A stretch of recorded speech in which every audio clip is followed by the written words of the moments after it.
Many years ago, I remember my dad called me into his room and he said, "Son, I'm getting very worried about you because you keep talking about becoming a journalist. And I want you to understand that journalists are very wicked people. They are so wicked that they drink, smoke and swear."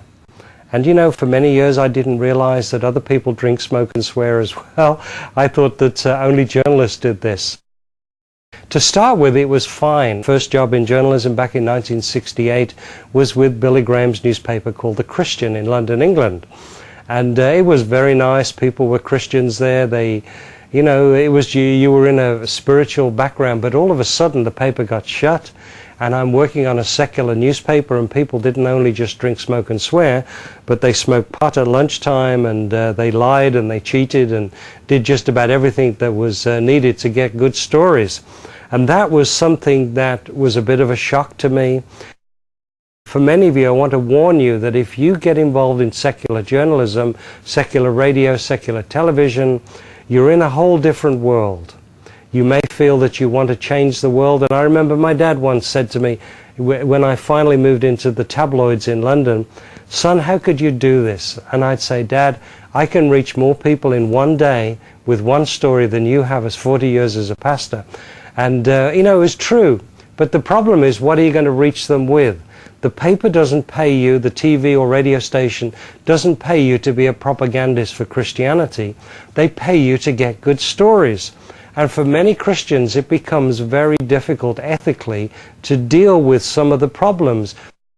I remember one day I was going to do a story on a lady, and it wasn't a sensational story, but it was quite a good story, a filler story. And this person called me and said, "If you run that story on Sunday, I will commit suicide." And I remember saying, and this person seemed to be pretty real. And I remember going to the editor and I say, "I'm not going to do this story.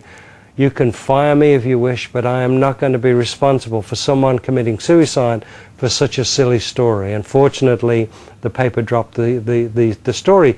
But you're going to face so many ethical problems when you get involved. I, in the end, just fell apart. For quite a while, I lost my faith, and I was drinking very heavily. And I remember near the end, I was getting close to giving my life back to Christ. It hadn't quite happened. And I was interviewing a British comedian called Eric Morecambe. And I was at his home, and I was saying, "Eric, I don't think I can work in the tabloids much longer." And he said, "Why not?" I said, "Because my conscience won't allow me." And Eric Morecambe looked at me and he said, "Young man," he said, "you're very fortunate to afford a conscience." He said, "Most people in Britain can't afford a conscience. They do what they have to do to survive." And I thought, what an incredibly profound thing to say, that so many people do what they have to do to survive. They lie, cheat and steal. And this is what happens often in the media, is that people will do anything to get the story, to become famous, to be on the front page cover, to, you know, to be the top news anchor. So I'm saying to you, be prepared. I came back to Christ eventually because one Christian cared enough about me to come and tell me off. His name was Ray Barnett, and he had what I call a ministry of rebuking. And he came to the Stab in the Back pub in London, England, one night when I was drunk and I was at my lowest ebb, and he said, "Look at you, Dan." He said, "God's given you this gift as a writer, and all you do is write this drivel for the tabloids." And I said, "Ray, why don't you just go and play in the traffic?" And he didn't think that was very funny, but anyway, he said, "I'm going to challenge you to recommit your life to Christ, walk away from this career and come with me to Uganda to write a book about the church under Idi Amin." And then he said the clincher. He said, "You won't get paid and you'll probably get shot at."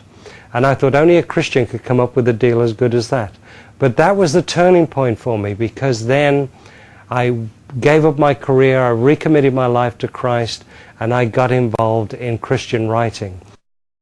Looking back on it, it's quite fascinating, because I want to tell you a story about this. For a while, I went through a period of feeling so guilty about my journalistic background that I refused to do any more journalism. I remember one day I get a phone call from Billy Graham's press officer, who's Larry Ross, and he said that Mr. Graham needed somebody like me, a tabloid journalist, to go to Moscow to help simplify the news stories that they were doing there with Mr. Graham.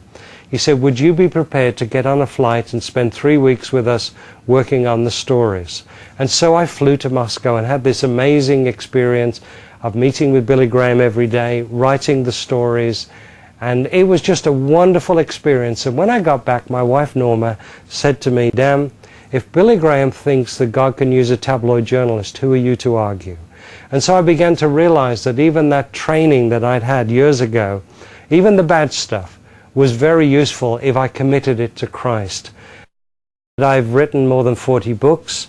I have different talk shows on different radio stations, and of course the one thing which is really the love of my life now is I run ANS, or the Assist News Service, which goes to about 2,600 media around the world.